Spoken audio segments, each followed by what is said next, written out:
Shalom a todos, shalom a você, paz do Senhor, você que está acompanhando mais um vídeo do nosso canal. Mais essa palavra que queremos trazer, uma palavra de alerta, uma palavra que vem de encontro à situação, ao tempo que nós vivemos, para que você possa ficar conectado com o momento histórico, escatológico, profético que vivemos, e que acima de tudo você possa estar preparado para, depois de entender a situação, suportar aquilo que vai vir pela frente. Eu sei que muitas pessoas não vão concordar, não vão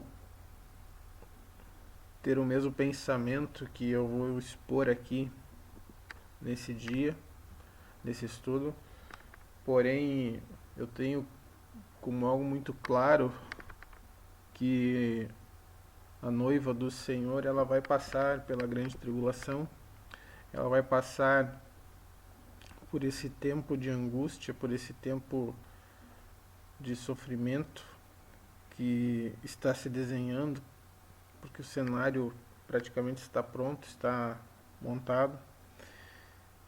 E eu quero que os irmãos compreendam qual é o propósito de Deus com tudo isso, qual é o grande plano que o Senhor tem para a sua noiva. E nós vamos começar então esse estudo lendo alguns textos, alguns versículos que tentam nos explicar um pouquinho do que Deus vai fazer com a sua noiva para que ela possa ser apresentada a Yeshua nas condições que ele espera, nas condições que ela deve realmente se apresentar. O livro de Daniel, no capítulo 11, versículo 35, a palavra diz: "E alguns dos entendidos cairão para serem provados, purificados e embranquecidos, até o fim do tempo, porque será ainda para o tempo determinado." O mesmo livro de Daniel, no capítulo 12, no versículo 10, a palavra diz algo muito parecido, muito semelhante. E ela afirma o seguinte: "Muitos serão purificados, embranquecidos e provados, mas os ímpios procederão impiamente, e nenhum dos ímpios entenderá, mas os sábios entenderão." E agora um outro texto, que é o Salmo 52, versículo 8, que talvez você não compreenda por que ele está aqui conectado com esses dois versículos de Daniel, mas você vai entender ao longo do estudo. Nós vamos ler e mais adiante nós vamos explicar porque estamos mencionando esse Salmo, Salmo 52, versículo 8, que diz o seguinte: "Porém eu sou como uma oliveira verde que cresce perto da casa de Deus. Eu confio no seu amor para sempre e sempre." Eu confio no seu amor para sempre e sempre. O que nós precisamos entender é que em tudo que Deus faz, em tudo que o Eterno permite que aconteça, que ocorra na nossa vida, sempre há por trás disso um propósito, como ele mesmo diz lá em Jeremias, no capítulo 29, onde ele fala: "Eu bem sei os pensamentos que tenho a respeito de vós, pensamentos de bem e não de mal, para vos dar o fim que desejais." Ou seja, os planos do Senhor, os propósitos do Senhor, eles sempre são grandes e eles sempre são maiores e superiores do que aquilo que a nossa mente pode desejar, aquilo que a nossa mente pode imaginar. Então, é necessário que nós venhamos a abrir o nosso coração, nossa mente, para entender realmente aquilo que Ele quer para cada um de nós. E além daquilo que Ele quer para cada um de nós, precisamos compreender o que Ele exige da sua noiva.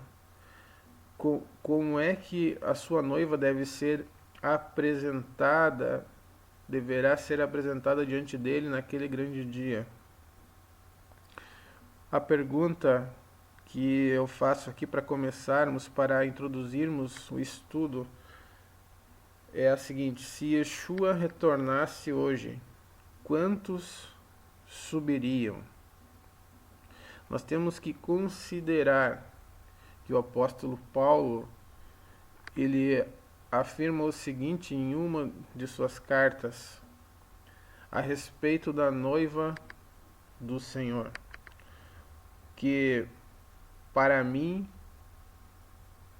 é uma só, não há uma divisão, e a palavra fala claramente que Israel é a noiva do Senhor.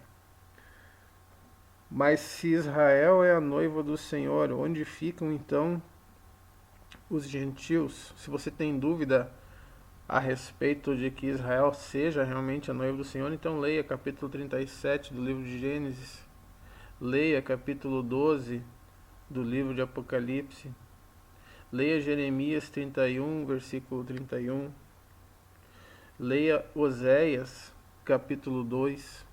Não resta dúvida de que Israel é a noiva do Senhor. Isso tudo fica muito claro quando levamos a palavra em consideração. E você não vai encontrar em nenhum lugar nas Escrituras um texto, um versículo que diga que a igreja substitui essa noiva. Até porque o termo igreja é um termo de separação, é um termo que desconecta os gentios do povo hebreu, quando na verdade o grande propósito do Senhor é unificar. O grande propósito do Senhor é ter somente um povo segundo a semente de Abraão.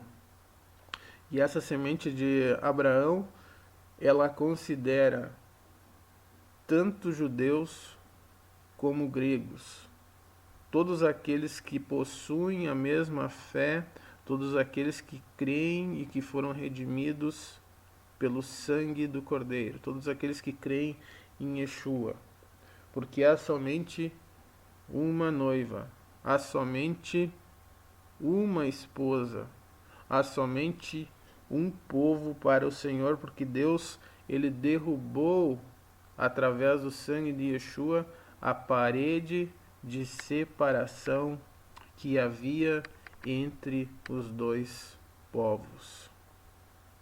Se nós não entendermos isso, nós vamos começar a criar um final diferente para cada um desses dois povos, e aí nós vamos entrar em sérias dificuldades teológicas, em sérias dificuldades escatológicas para encaixar todos estes eventos que irão acontecer no tempo final.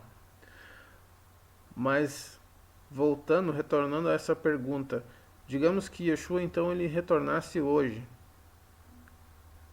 Quem subiria com ele? Quantos subiriam com ele? Nós, considerando aquilo que Paulo afirma para a igreja de Éfeso, quando ele diz o seguinte: para apresentá-lo a si mesmo, Kehilá, ou seja, a congregação de Yahweh, a congregação do Eterno, que engloba Israel, e nós, gentios, sendo enxertados na oliveira, nós, gentios, sendo enxertados em Israel, porque antes estávamos longe da congregação de Israel. Então, a partir do momento que somos salvos, somos redimidos pelo sangue do Cordeiro, somos enxertados nessa oliveira. Então, Paulo diz o seguinte: para apresentar a si mesma a congregação, Kehilá gloriosa, sem mácula, nem ruga, nem qualquer coisa semelhante. mas santa e irrepreensível. É muito interessante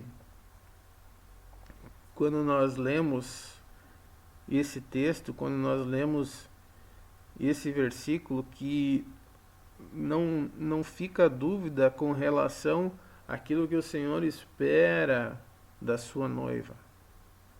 Paulo, aqui inspirado pelo Espírito Santo, lhe está dando orientações com relação ao relacionamento entre um homem e uma mulher, entre o marido e a esposa, porque ele aponta nesse mesmo relacionamento uma semelhança entre o noivo Yeshua e a sua esposa, a sua congregação, a congregação de Yahweh, a nação de Israel, a nação daqueles que foram salvos, que foram redimidos pelo sangue de Yeshua, o sangue do Cordeiro.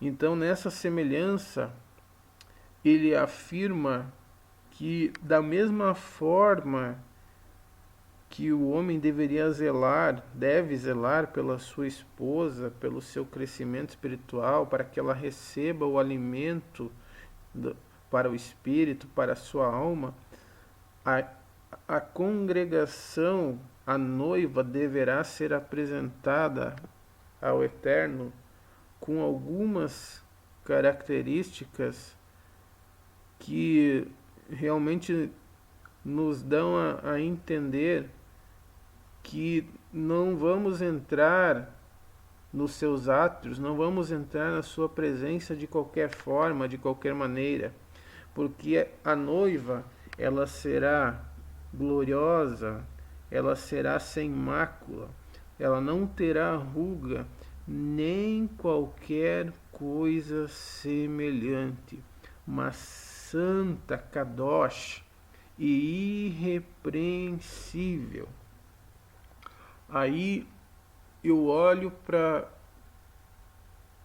a igreja atual, vamos usar esse termo, eu olho para a situação das congregações, das denominações. É claro que essas denominações, elas não compõem em si essa igreja. No entanto, a grande maioria daqueles que compõem a igreja invisível congregam em uma ou outra denominação.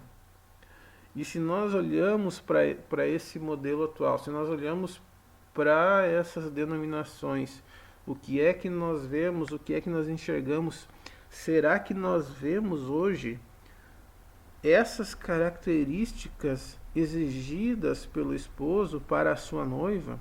Será que nós vemos uma noiva que se apresenta gloriosa? Será que nós vemos uma noiva sem mácula? Será que nós vemos uma noiva sem ruga?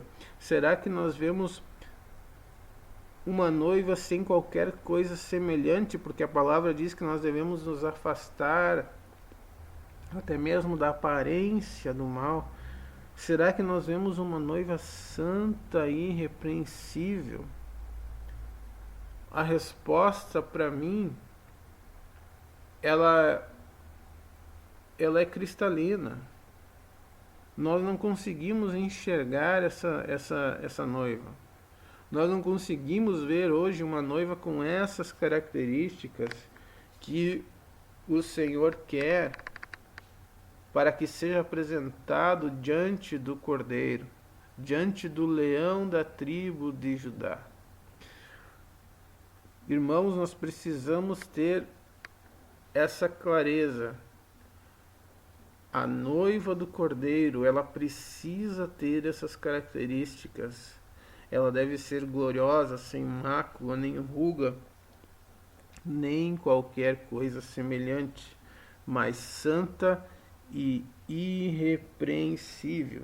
Se nós considerarmos estas características, nós não conseguimos enxergar esta noiva agora, neste momento, desta forma.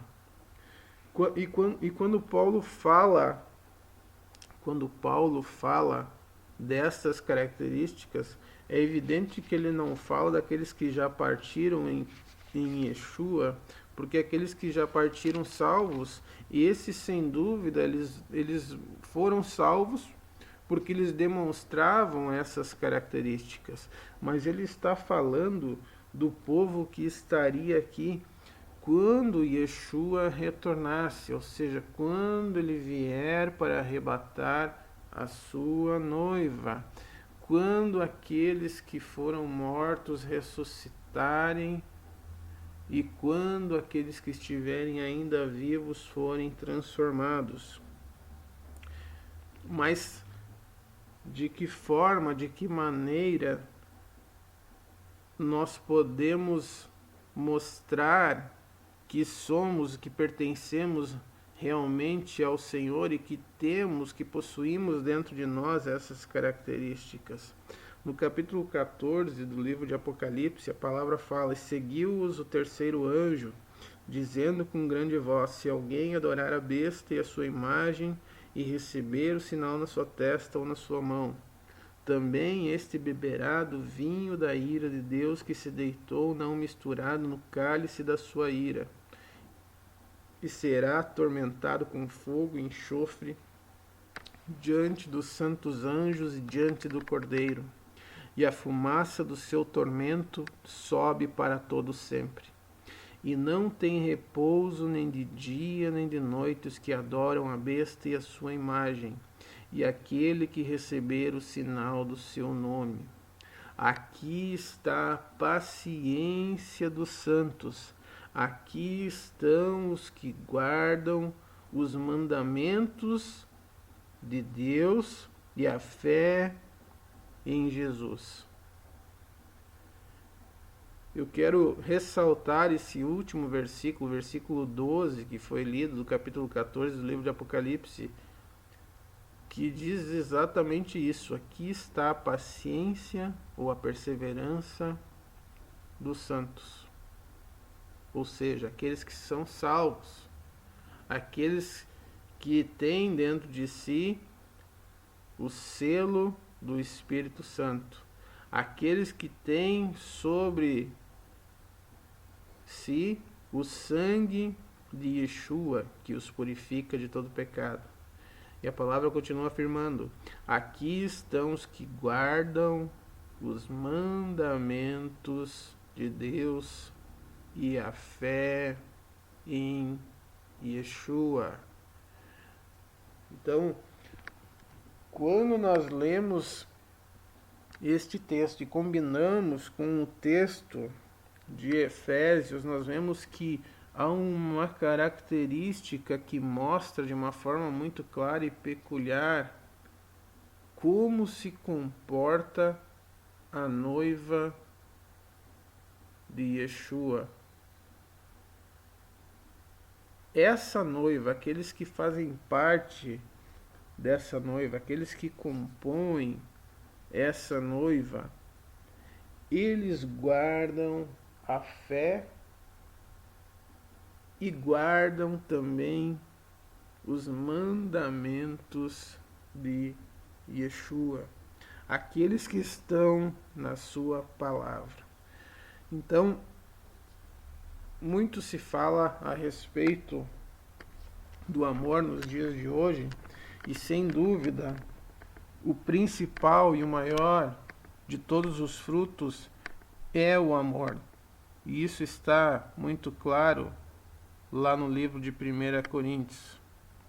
No entanto, em nenhum momento nós podemos esquecer que aquele que ama ao Eterno acima de todas as coisas, ele se preocupa em agradá-lo.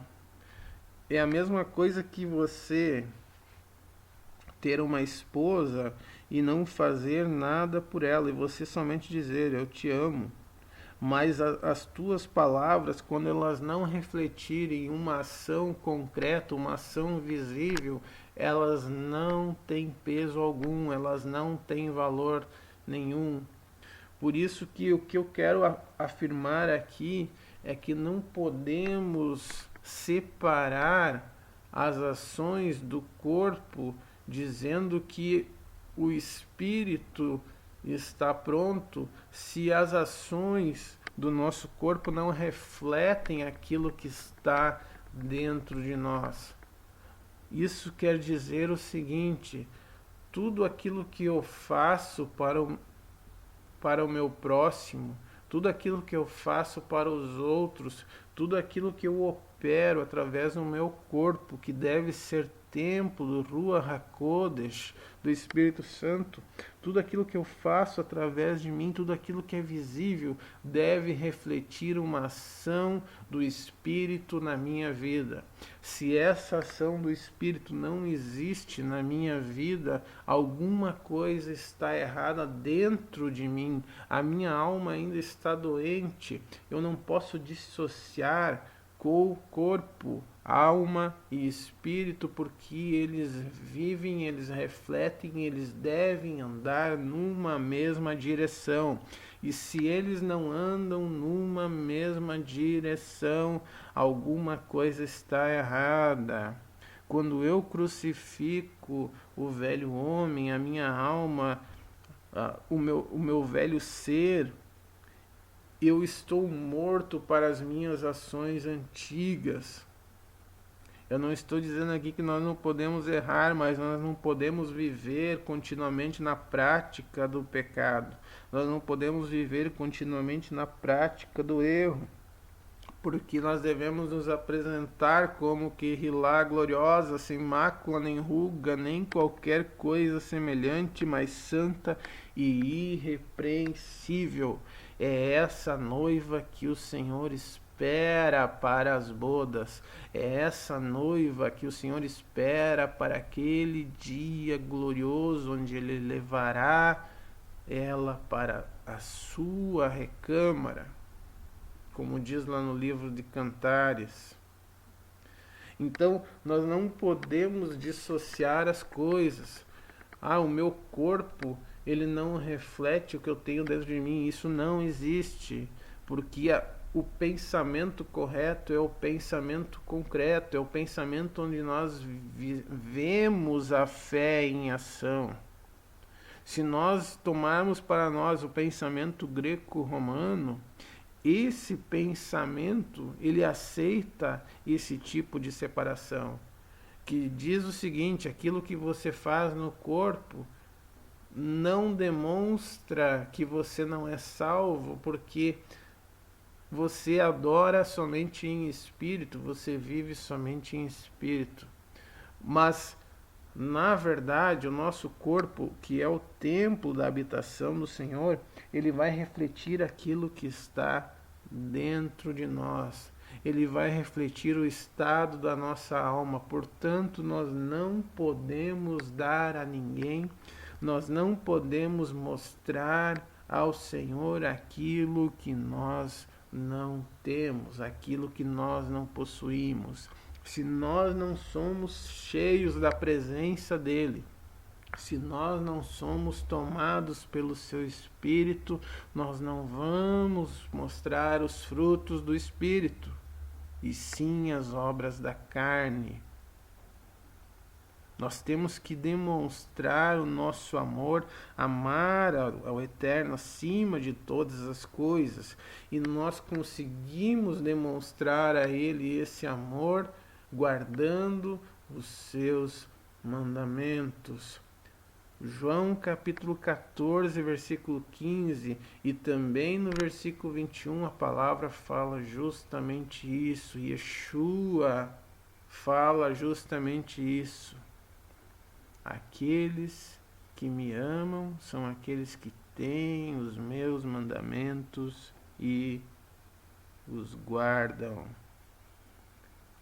Ou seja, vivem, praticam aquilo que conhecem. Porque a palavra, ela só vai tomar efeito, ela só vai transformar a nossa vida quando nós aceitamos essa palavra, quando nós recebemos essa palavra e nós a praticamos. Não adianta somente nós dizermos eu recebo e ficar nisso, porque a ação que vai operar a transformação na nossa vida é a prática daquilo que nós conhecemos. Ou seja, eu tenho fé, eu creio, eu acredito no que eu estou recebendo a partir do momento que eu pratico. E quando eu pratico, a minha vida é cada dia mais transformada, é cada dia mais, ela cresce, nós crescemos no entendimento, no conhecimento e na graça do Senhor. É assim que Ele age, através da palavra que nós recebemos e que nós tomamos para a nossa vida como verdade e praticamos aquilo que compreendemos.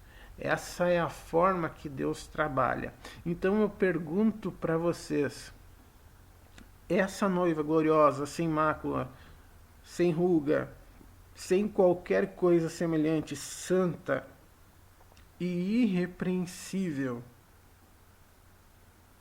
onde está essa noiva? Se Yeshua então retornasse hoje, considerando as multidões que congregam, as multidões que estão nas congregações, nas denominações, quantos subiriam? Eu sinceramente não ousaria responder essa pergunta, porque não temos como estimar quantas pessoas subiriam. E não temos como saber aqueles que estão prontos e aqueles que não estão, porque só Deus conhece o coração, conhece o interior de cada um. Agora, o que eu posso afirmar é que uma parcela muito pequena, muito ínfima, subiria com Yeshua. Uma parcela muito pequena. Pouquíssimas pessoas subiriam com ele. Então, por isso, nós temos que entender que não haveria como Yeshua retornar hoje ou amanhã, porque a pergunta é quem ele iria levar. Se nós olharmos para a situação atual,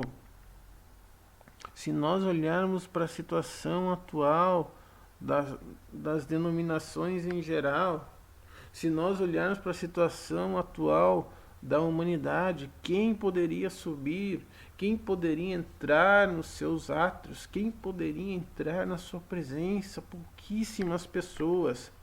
Então, ele prefere que passemos pelo sofrimento, ele prefere que passemos pela tribulação, do que percamos a nossa salvação, do que pereçamos eternamente no lago de fogo e de enxofre. Então o Senhor ele vai usar a grande tribulação para que nós possamos nos encontrar nessas condições, nas condições de santidade que Ele requer daquele que se diz seu filho, daquele que diz que pertence a Ele. Então nós vamos começar agora a entender qual é o verdadeiro, qual é o real propósito da grande tribulação. Se nós voltarmos para o texto do livro de Daniel, capítulo 11, versículo 35, que foi lido no início desse estudo, nós vamos ver que há propósitos claros estabelecidos. E esses propósitos estão mostrados e repetidos no versículo 35 do capítulo 11 e também no versículo 10 do próximo capítulo, que é o capítulo 12. Então, o primeiro propósito é que a noiva ela seja provada. Sim, ela precisa ser provada. Por isso que em Daniel 11:35 e também em Daniel 12:10 a palavra diz: e alguns dos entendidos cairão para serem provados. Isso é algo que precisa ficar claro na nossa mente. Ninguém irá entrar no reino de Deus se não for provado. Ninguém irá chegar na presença do Senhor antes de ser provado, porque a prova ela é uma condição para que venhamos a chegar na sua presença, para que possamos ser apresentados diante dele como noiva gloriosa, sem ruga nem mancha. Então, é essa questão que nós temos que levar também em consideração. O texto também de Mateus, no capítulo 22, versículo 14, fala também sobre isso, quando diz que muitos são chamados, mas poucos são escolhidos. A porta para a entrada no reino dos céus, ela é estreita. A partir do momento em que se passa por essa porta, há um caminho que deve ser seguido até o destino final.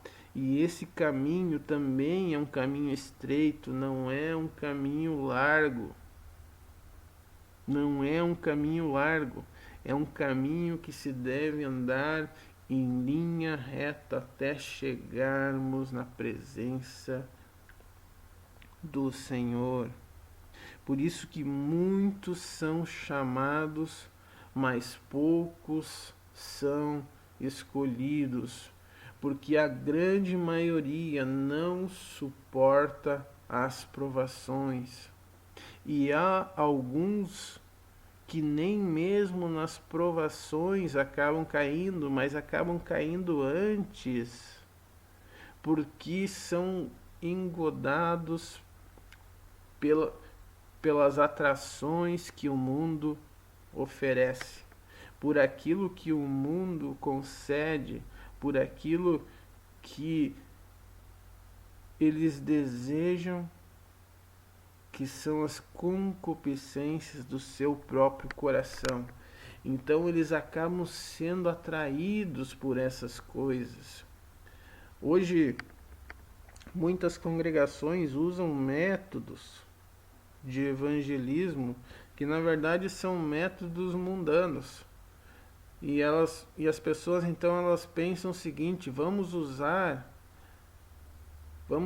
fazer isso, vamos fazer tal eventos mundanos, para que essas pessoas venham até a congregação e para que lá nós possamos então depois evangelizar, para que primeiro elas venham e depois nós possamos evangelizar, depois nós possamos ensinar a palavra. Mas o que acontece é que sempre quando isso é feito, sempre quando métodos humanos, sempre quando métodos mundanos são utilizados para atrair pessoas para as congregações, o que acontece é que a pessoa vem para a congregação, mas o mundo continua dentro dela.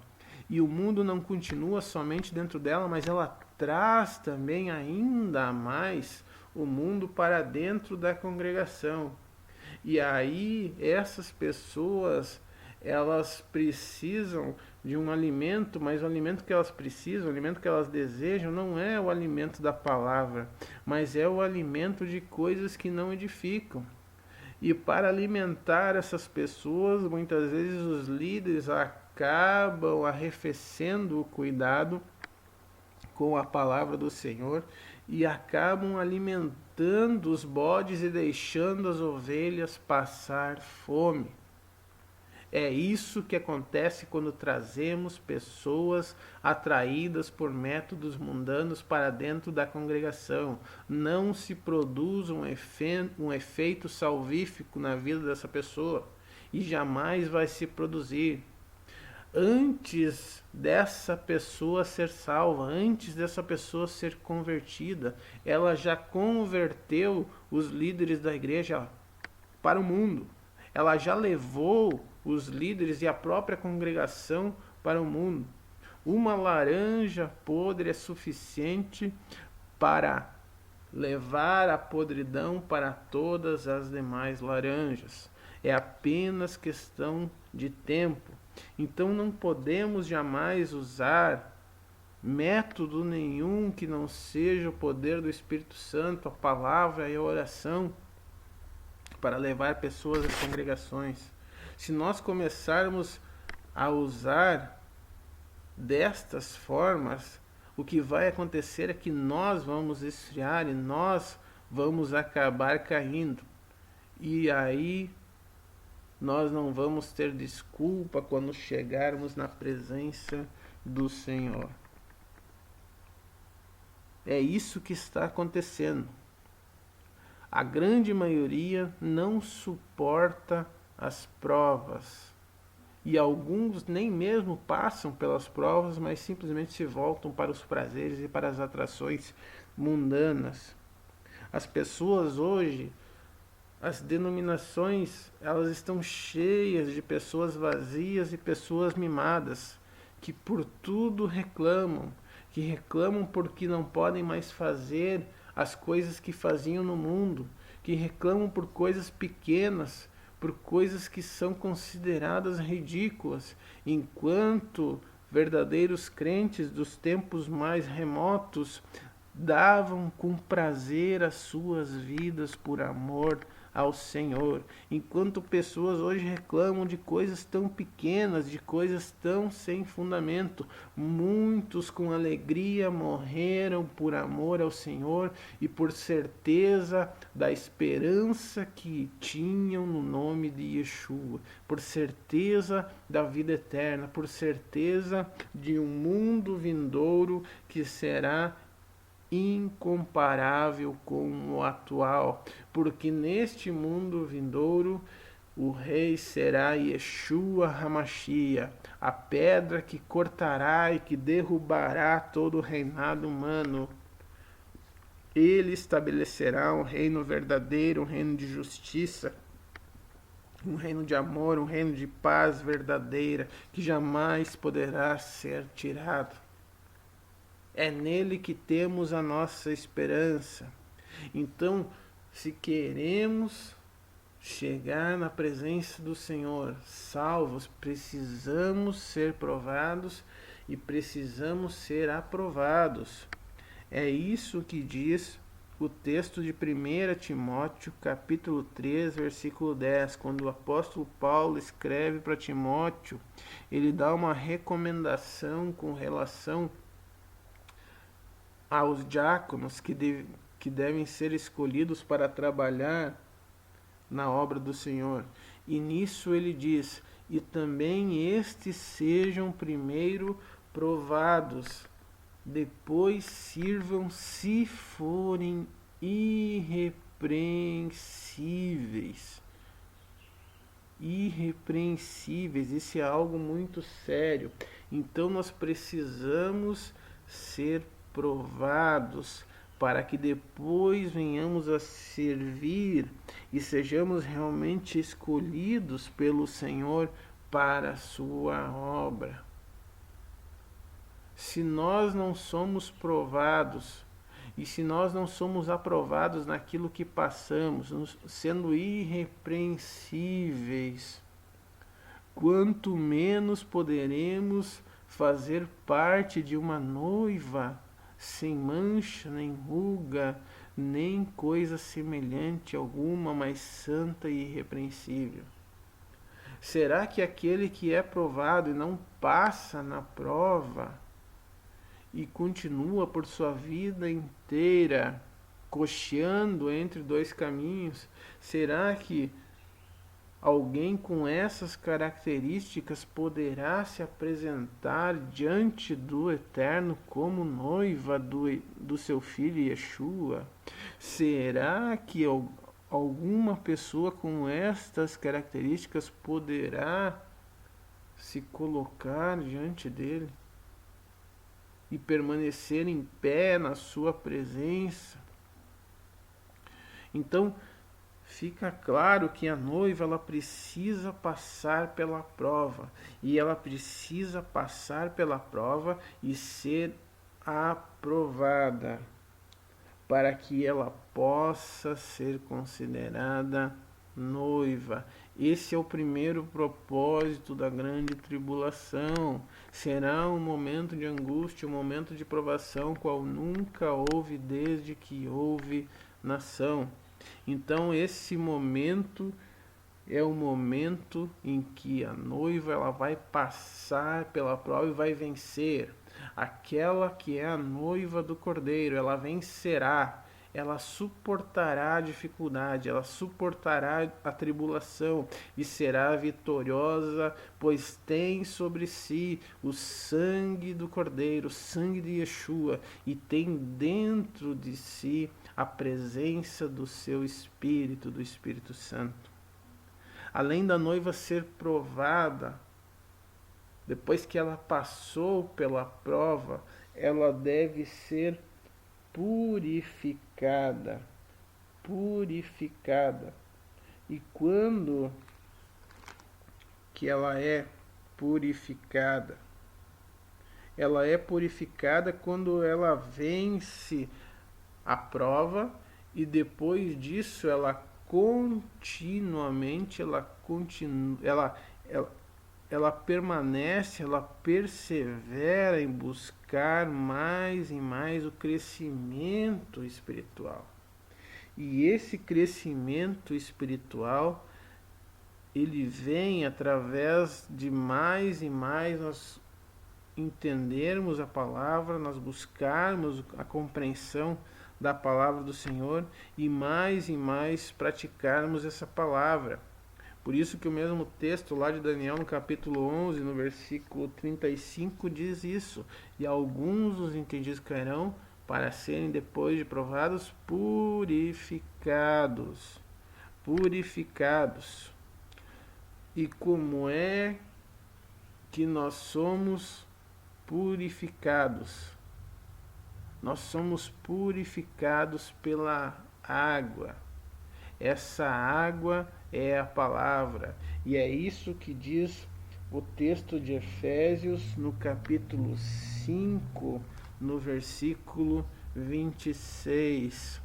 O texto anterior, aquilo que foi lido antes, que diz o seguinte: para santificar, purificando-a com a lavagem da água pela palavra. Nós somos lavados pela palavra, porque a palavra é a água da vida. A palavra é a água da fonte que jorra para a vida eterna. Por isso que Yeshua disse também aos discípulos: vós já estáis limpos pela palavra que vos tenho falado. Então a purificação na vida de um crente, na vida de alguém que segue a Yeshua, ela ocorre imediatamente depois que somos provados e aprovados, com um contínuo crescimento no conhecimento e na graça de Yahweh. E esse crescimento conjunto vem através da limpeza operada pela palavra quando ela é aplicada na nossa vida. Então ela vai limpando, ela vai purificando. A Torá, a palavra do Senhor, ela converte a alma. Nós somos salvos pela graça, nós somos salvos porque nos arrependemos, reconhecemos que somos pecadores, nos arrependemos dos nossos pecados, pedimos perdão a Yeshua, Ele nos perdoa, nesse momento nós somos salvos. Agora a purificação, ela vem a partir do momento em que nós compreendemos, buscamos a compreensão verdadeira da palavra do Senhor e vamos aplicando essa palavra na nossa vida.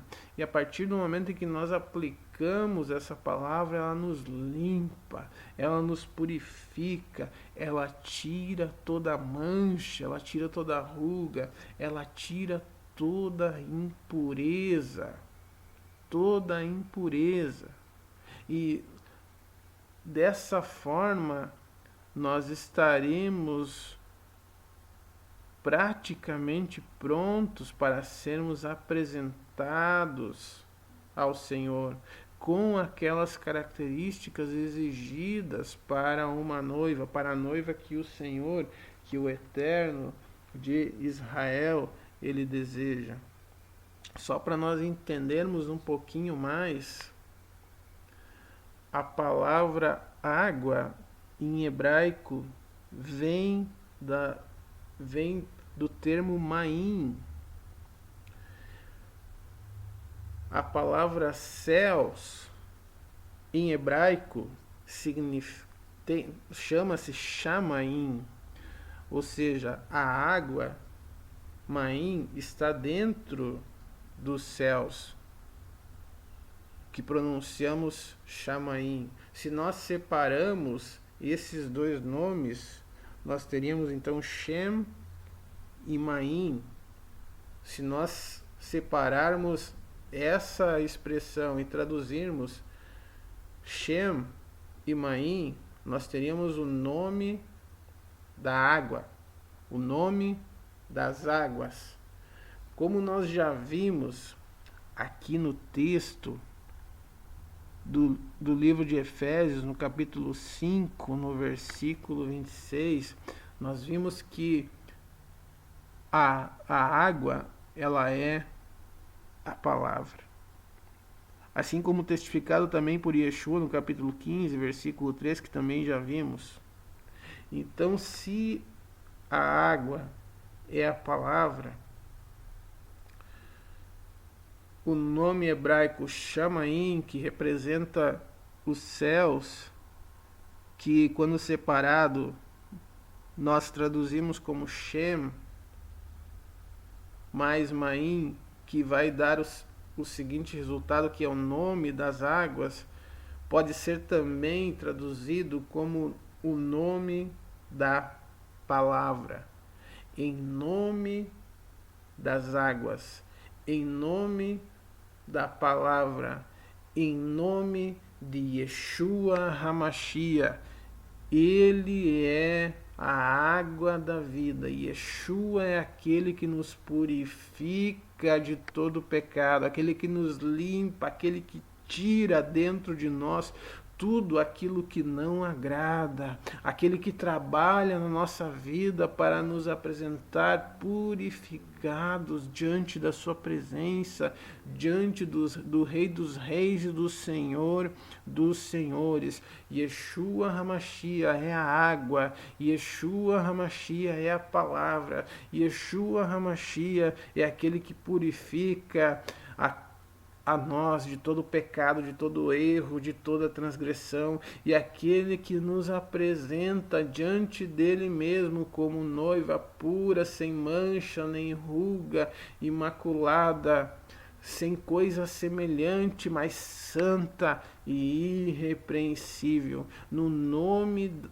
da água, no nome da palavra, no nome de Yeshua, nós somos purificados, nós somos santificados. Glória, aleluia, santo, santo, santo é o nome do Senhor. Todo louvor e toda adoração sejam a Ele. Então nós estamos vendo, estamos compreendendo qual é o propósito do Senhor para a grande tribulação.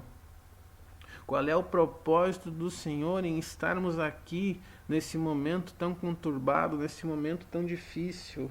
O propósito, então, ele começa pela aprovação e pela aprovação nessa prova. Ele passa, então, pela purificação, que é a santificação, para que um maior número de pessoas possa entrar no seu reino.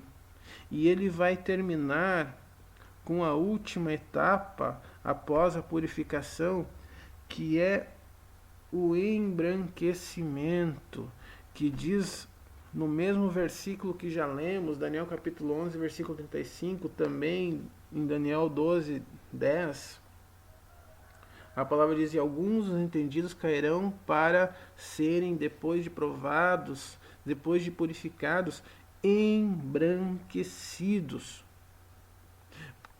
para sermos noiva, para entrarmos na sua presença, para sermos levados por Yeshua. Precisamos nos apresentar diante dele com vestes brancas, vestes de justiça. Por isso precisamos ser embranquecidos. E o texto de Apocalipse, capítulo 7, versículo 13 e 14, fala de uma multidão, fala de um povo que foi embranquecido. E aonde que esse povo foi embranquecido? Durante a grande tribulação. Depois de ter passado pela prova, de ter sido provado, depois de ter sido aprovado, vencendo esta aprovação, depois de ter sido purificado, ter sido santificado, recebe as vestes brancas, as vestes de justiça. E a palavra diz exatamente isso. E um dos anciãos me falou, dizendo: estes que estão vestidos de vestes brancas, quem são e de onde vieram? E eu disse-lhe: Senhor, tu sabes. E ele disse-me: estes são os que vieram da grande tribulação e lavaram as suas vestes e as branquearam no sangue do Cordeiro. Aleluia, glória, santo, santo, santo é o nome do Senhor, porque estes que estarão na grande tribulação serão vencedores no poder do nome do sangue de Yeshua, porque eles não se curvarão diante da besta, eles não aceitarão a sua marca, eles não adorarão nenhum Deus, eles não adorarão nenhum homem, eles não adorarão ninguém e não dobrarão os seus joelhos, a não ser diante do Cordeiro, do Rei dos Reis, do Senhor dos Senhores, diante de Yeshua, aquele que era, aquele que é e aquele que será. Aqueles que foram salvos, que foram provados, que foram purificados, recebem então as vestes brancas, recebem então as vestes de justiça e são apresentados diante dele desta forma, puros e imaculados. Glória, pois, a ele, sempre e eternamente, pois esses que venceram não sentirão mais dor, não sentirão mais não terão mais enfermidade, não estarão mais sujeitos à morte, mas servirão ao Cordeiro de dia e de noite. Apocalipse capítulo 19, versículos 7 e 8, a palavra diz: regozijemo-nos e alegremo-nos, e demos-lhe glória, porque vindas são as bodas do Cordeiro, e já sua esposa se aprontou, e foi-lhe dado que se vestisse de linho fino, puro e resplandecente, porque o linho fino são as justiças dos santos. Então nós precisamos ser provados, precisamos ser purificados e nós precisamos receber as vestes de justiça, as vestes brancas, nós precisamos ser embranquecidos. A palavra nos ensina isto com tanta clareza, porque há um propósito claro em passarmos pela grande tribulação, e esse propósito é para que sejamos apresentados diante dele da forma que ele requer, da forma que ele deseja, da forma que ele planejou. Apocalipse 20, versículo 4 ao versículo 6. E vi tronos e assentaram-se sobre eles, e foi-lhes dado o poder de julgar. E vi as almas daqueles que foram degolados pelo testemunho de Jesus e pela palavra de Deus, e que não adoraram a besta e nem sua imagem, e não receberam o sinal em suas testas, nem em suas mãos, e viveram e reinaram com Cristo durante 1000 anos.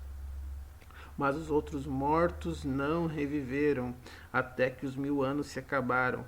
Esta é a primeira ressurreição, ou seja, uma ressurreição, e não haverá outra até o final do milênio. Bem-aventurado, versículo 6, e santo aquele que tem parte na primeira ressurreição. Sobre estes não tem poder a segunda morte, mas serão sacerdotes de Deus e de Cristo e reinarão com ele 1000 anos. Ou seja, a noiva gloriosa, sem mácula, sem ruga, santa e irrepreensível, se apresenta com suas vestes brancas, provada, purificada e embranquecida diante do Senhor do Universo. E aí então serão celebradas as bodas do Cordeiro, ao final da grande tribulação, quando Yeshua, depois de ter levado sua noiva ao final da grande tribulação, ele retorna com a sua noiva para que as bodas elas aconteçam aqui na terra. E a prova de que realmente essa festa, essa grandiosa festa vai acontecer aqui na terra, é que vai haver comida, vai haver vinho, vai haver um grande regozijo em toda a terra. Então, esse é o propósito. Esses são os propósitos, esses são os planos do Senhor para a sua noiva, que ela seja apresentada com essas características, que ela seja apresentada sem mancha, sem ruga, mas santa e irrepreensível. Da mesma forma, então seremos provados, seremos purificados e seremos embranquecidos. Glórias ao Senhor. Santo, santo, santo é o teu nome. Bendito é o nome do Senhor. Nós lemos no início do nosso estudo o Salmo 52, versículo 8, onde nós vemos o seguinte texto, onde Davi, inspirado pelo Espírito Santo, pelo Ruach HaKodesh, ele afirma o seguinte: mas eu sou como a oliveira verde na casa de Deus, confio na misericórdia de Deus para sempre, eternamente. Davi afirma que ele era como a oliveira verde.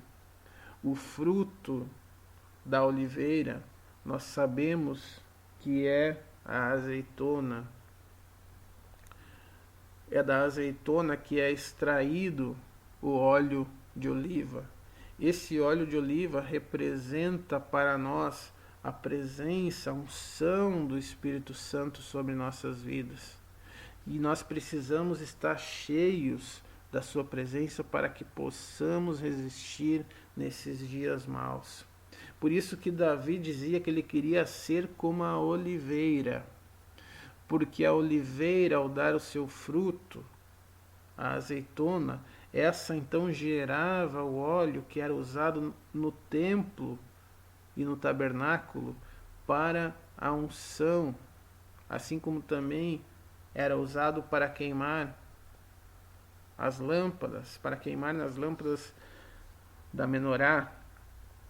Esse primeiro óleo que era usado, assim como os outros que eram utilizados, e não somente para o tabernáculo e mais tarde para o templo, mas também para o consumo das pessoas em suas casas, o óleo que era utilizado para a unção, ele era produto da primeira prensa,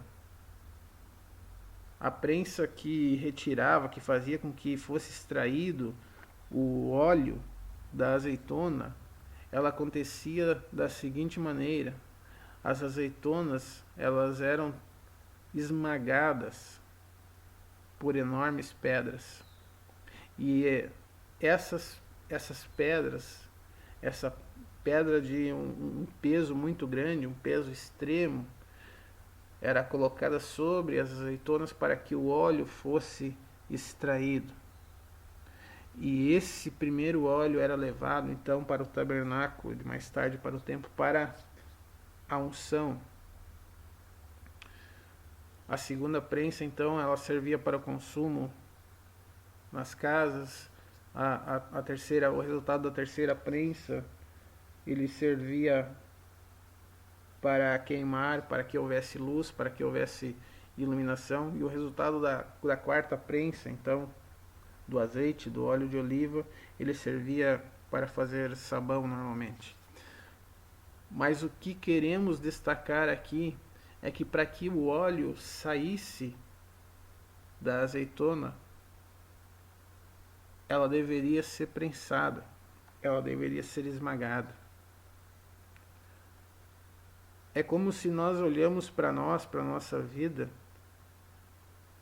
e nós entendemos que a aprovação, no momento da aprovação, acontece algo semelhante, algo muito parecido, porque quando nós somos provados, parece que nós estamos sendo esmagados, parece que Deus está permitindo que nós sejamos prensados, assim como a azeitona. Mas essa prensa, esse esmagamento que acontece conosco, isso que acontece na vida daqueles que são crentes, daqueles que realmente acreditam em Yeshua, no seu nome, na sua palavra, isso é para nosso próprio bem, isso é para a nossa edificação.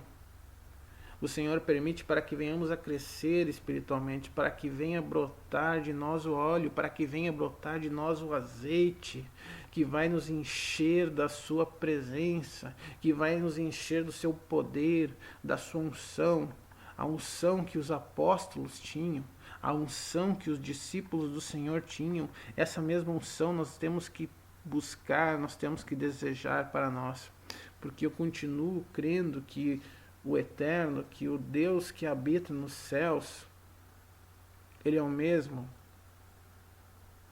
dos tempos antigos, Ele é o mesmo dos tempos em que Yeshua passou por esta terra, e Ele é o mesmo nos tempos de hoje. Então, se Ele operava sinais, se Ele operava maravilhas através dos seus servos, Ele pode continuar fazendo as mesmas coisas nos dias de hoje. E nós não vemos mais os dons espirituais se manifestando. Há muito engano por aí. Há muitas pessoas que dizem que são ungidas, mas não são, porque pelos frutos nós vemos que há muita coisa errada. Mas o verdadeiro poder do Senhor nós não estamos vendo nos dias de hoje. E nós não vemos porque não há uma busca, não há uma entrega. Nós não conseguimos nos desvencilhar das coisas do mundo para nos dedicarmos a buscar ao Senhor em todo tempo, como fizeram aqueles homens reunidos no cenáculo até que o Espírito Santo fosse derramado sobre todas as pessoas. Então o Senhor vai permitir que nós passemos por esta grande tribulação. O Senhor vai permitir que nós sejamos prensados, assim como a azeitona, para que seja extraído o melhor óleo, o melhor azeite. E esse azeite, esse óleo vai nos encher da sua presença. Esse azeite, esse óleo vai nos capacitar para suportar esse tempo de provação, esse tempo de dificuldade. Mas nós venceremos no poder do nome do sangue de Yeshua HaMashiach, o Cordeiro que anda sobre as Querilat, o Cordeiro que anda sobre as congregações, que anda no meio das congregações, e que quer encher e que quer capacitar aqueles que o servem para fazer a sua obra. Mas para que sejamos capacitados, precisamos estar prontos para passar pela provação, para vencer essa provação, para passar pela purificação, pela santificação na nossa alma, do nosso corpo, para que sejamos para que tenhamos uma unidade de corpo, alma e espírito agindo conforme o seu querer, na mesma direção, movidos não por um combustível humano, mas pelo poder do Espírito Santo, pelo poder que move os filhos de Deus, pelo poder que faz com que façamos a diferença, com que sejamos a diferença que esse mundo tanto espera. A palavra diz que a criação geme pela manifestação dos filhos de Deus. Então, é chegada a hora de nos dedicarmos a buscar a Ele. É chegada a hora para que passemos por essa provação, para que sejamos prensados como o azeitono, mas que ao mesmo momento em que seremos prensados, sairá, brotará, nos encherá o mais puro óleo, para que não somente nos encha, mas para que também transborde, respingue naquelas vasilhas que hoje estão vazias, naquelas vasilhas que ainda não estão cheias da tua presença. Oh Senhor, nós precisamos da tua unção, nós precisamos da tua graça. Prensa-nos, Senhor, como azeitona. Queremos ser, como diz Davi, como a oliveira, para que o Senhor venha tirar de nós o melhor azeite, o melhor óleo. Vem, Senhor, nos prensar, sonda, conhece o nosso coração. Trabalha, Senhor, na nossa vida para que sejamos cheios da tua presença. Eu quero encerrar, então, lendo o texto que está no livro de Daniel, capítulo 7, versículo 13 e 14, onde a palavra diz: Eu estava olhando nas minhas visões da noite, e eis que vinha nas nuvens do céu um como o filho do homem, e dirigiu-se ao ancião de dias, e o fizeram chegar até ele. Versículo 14: E foi-lhe dado o domínio, e a honra, e o reino, para que todos os povos, nações e línguas o servissem. O seu domínio é um domínio eterno que não passará, e o seu reino tal que não será destruído. Tudo aquilo que foi feito pelo homem, todas as suas obras cairá por terra. Todo o intento maligno do homem, do diabo, dos seus demônios, não permanecerá. Todos os reinos humanos cairão, porque está vindo sobre nós um reino eterno, um reino que permanecerá para sempre, que jamais poderá ser tirado, porque foi-lhe dado o domínio, a honra e o reino, e todos os povos, todas as nações e todas as línguas que entrarem no seu reino o servirão. O seu domínio é um domínio eterno. O seu domínio não passará. E o seu reino jamais, nunca será destruído. É esse reino que eu desejo, é esse reino que eu quero com todo o meu coração. Que eu anseio para que ele venha e seja estabelecido o mais rápido possível. Ó Senhor, a ti seja a honra, a glória, o louvor, o poder, o domínio, a adoração em todo o tempo. Estejamos preparados para o que vai vir. A grande tribulação, ela vem aí, ela está chegando. Tudo indica que estamos muito próximos do seu início. Tudo indica que as coisas vão acontecer numa cadeia muito rápida de acontecimentos e de fatos que serão lançados sobre a terra. E por isso precisamos estar prontos. Precisamos estar preparados para o que vem. Porque seremos provados. Seremos provados. Precisamos vencer. Precisamos passar por essa prova. Precisamos passar pela purificação, pela santificação. E eu creio que quando isso acontecer, seremos cheios do poder da unção. O Senhor derramará para aqueles que forem fiéis a Ele, a sua palavra, aos seus mandamentos, os dons do Espírito Santo. O Senhor derramará sobre esses a autoridade para fazer a sua obra nesse momento final que nós vivemos. E por fim receberemos vestes brancas.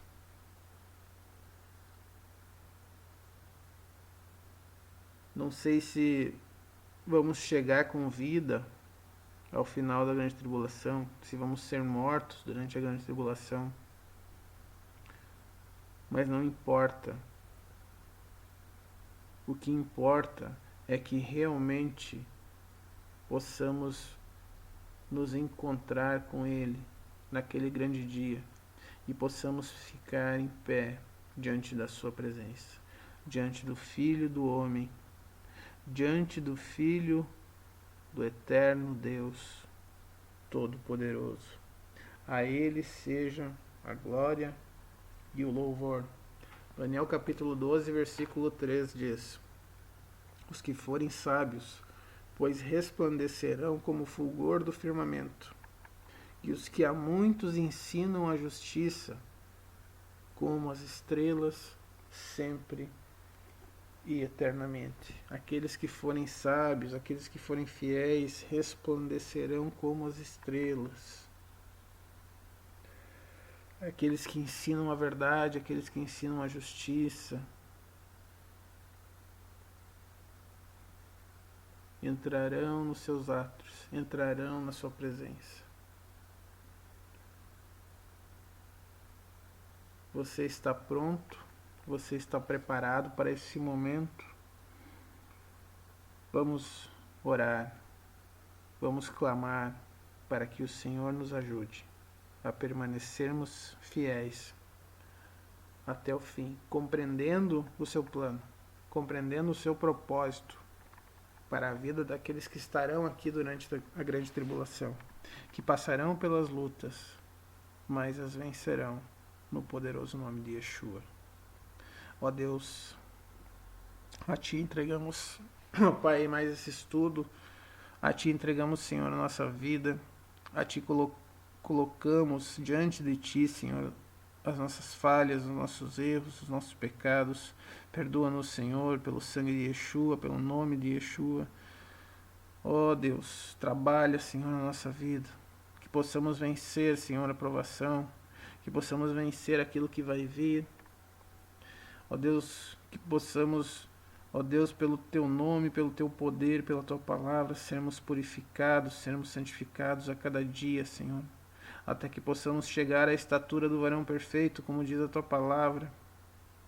Ó Deus, que possamos receber de Ti as vestes brancas, as vestes de linho fino, puro e resplandecente, as vestes de justiça. Ó Senhor, derrama sobre nós a Tua graça, derrama sobre nós o Teu poder, ajuda-nos, Senhor, a permanecer firmes até o fim, ajuda-nos, Senhor, a suportar aquilo que está vindo. Oh Deus, em nome de Yeshua, sê sobre nossas vidas, vem sobre nossas vidas, segura-nos, Senhor, com a Tua mão direita. Oh Deus, que estejamos até o momento final edificados sobre a rocha, e que a Tua noiva, Senhor, seja apresentada diante de Ti, da maneira que o Senhor quer, da maneira que o Senhor planejou, porque sabemos também que nenhum dos Teus planos pode ser frustrado. Não há nada, Senhor, que está dentro dos Teus propósitos que deixará de acontecer, porque a Tua palavra ela não passará, mas ela será, ó Deus, aquilo que acontecerá até o final dos tempos. Tudo que está escrito na Tua santa palavra, tudo que foi registrado pelos Teus santos profetas, não passará sem antes acontecer.